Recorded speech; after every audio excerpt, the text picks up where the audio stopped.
show what kind of data sets we have been synthesizing mostly through the Permafrost Carbon Network.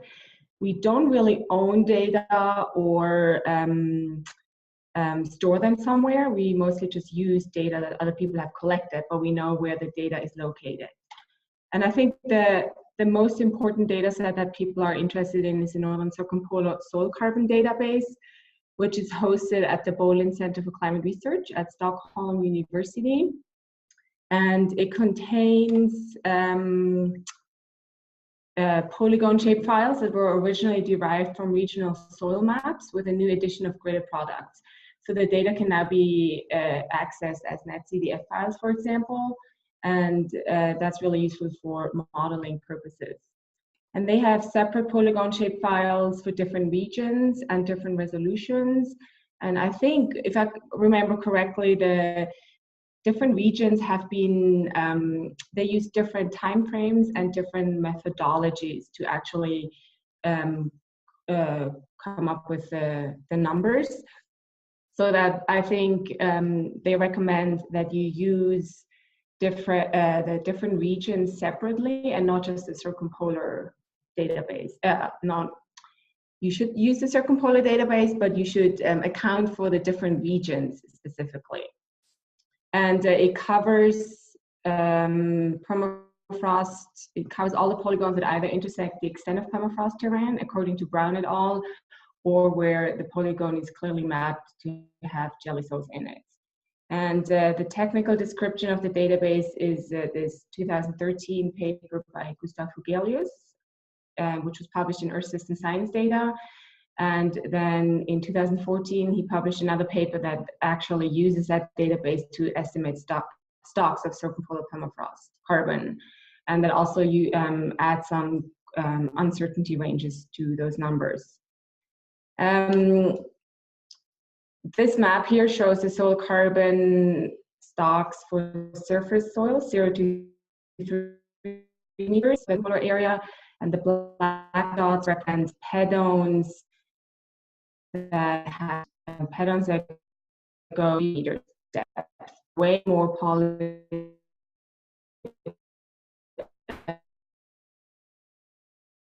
And they're the dots are only 0 to 3 meter pedones. When that's below 3 meters, and that's not part of the database, but that data has been synthesized by Jens Strauss and Katie Walter Anthony, and the two papers that deal with that are listed here at the bottom of this slide. And deep carbon is in particular interesting in river deltas, which is shown here in this graph, green triangle, and then Yadama contains a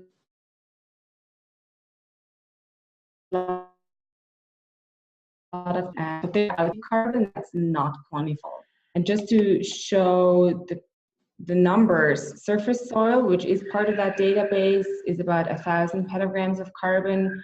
The Yadama region is 210 petagrams of carbon. Arctic delta is about 91. And other deposits could be between 350 to 470 petagrams of carbon, and that's not quantified well, and it's not part of that database either. And we don't have a good estimate of subsurface permafrost carbon either. So the total known pool is about 1,300 to 1,600 petagrams. There is still uncertainty, and yeah, it's still work in progress and is being improved and updated, I think, regularly. So that's the soil carbon database, which is hosted at Stockholm University. It can be freely downloaded. There are different resolutions and everything. So that's ready to go and really useful. And it's circumpolar.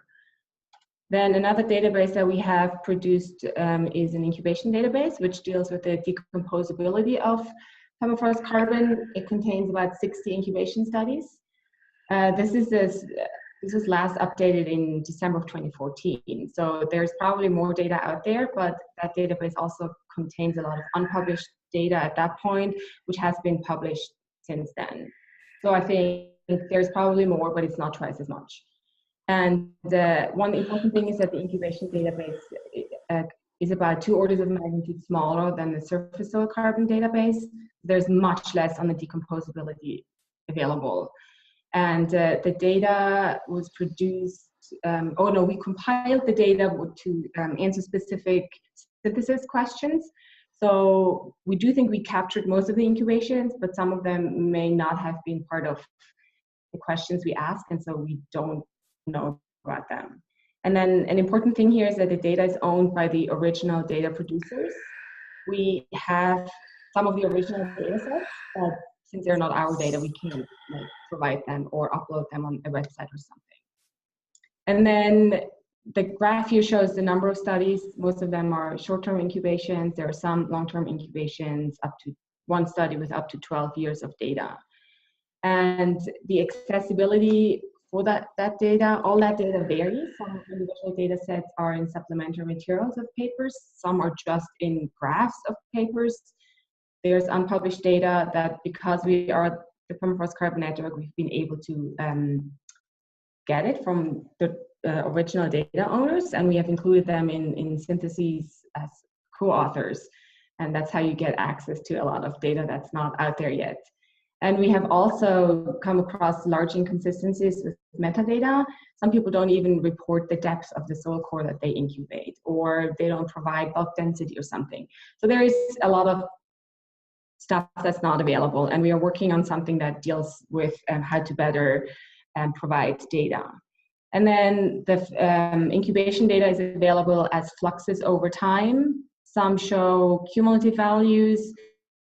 There's sometimes a single day carbon value, so it's a little bit all over the place. And this map here shows the sampling locations for where soil cores were taken and then incubated. It's also not updated. I just didn't get to it until today. So there are a few more dots available now, a little more in Siberia, not more in Canada. And it's all concentrated still in Alaska. And I think the most useful maybe are the syntheses that came out of the Permafrost Carbon Network that used the Incubation Database. The first one was published in 2014 that deals with the decomposability. So we actually we put numbers to all those incubation data of how decomposable different soil fractions and depth profiles are. The second incubation deals with only anaerobic incubation data, so CO2 and methane from anaerobic incubations. And the last one includes different temperatures, different temperature treatments, also aerobic and anaerobic carbon release, and includes a much larger part of the incubation database. So I think a lot of the useful data are in the syntheses itself and not by, And then a next component is flux synthesis, carbon flux syntheses. There are 2 past activities that are of interest, which is a McGuire et al. Paper from 2012 and Faye Belshie's paper from 2013. The graph to the right here shows the sites that was used in Belshie et al. With, again, a very, very high concentration of sites in Alaska and a few more sites in other Arctic places. Here's McGuire and Belshie only include data up to 2010, so that's not very up to date. There's more data out there right now, and it also only includes growing season fluxes. And there are ongoing activities within the Permafrost Carbon Network. The first one is Sunatali's synthesis, where she looks at cold season carbon emissions across the Pan-Arctic. Then a proposal was submitted to the Arctic Data Center with the PIs Ted Schur, Eugenia Euskirchen, Margaret Mauritz, and Sunatali that builds on these 2 previous activities, and it deals with Arctic carbon exchange. And an additional proposal is in preparation with TED as the lead PI that will be submitted to the NSF AON program as an RNA grant. And so we are working on synthesizing the carbon flux data, but it's not in one location at this point.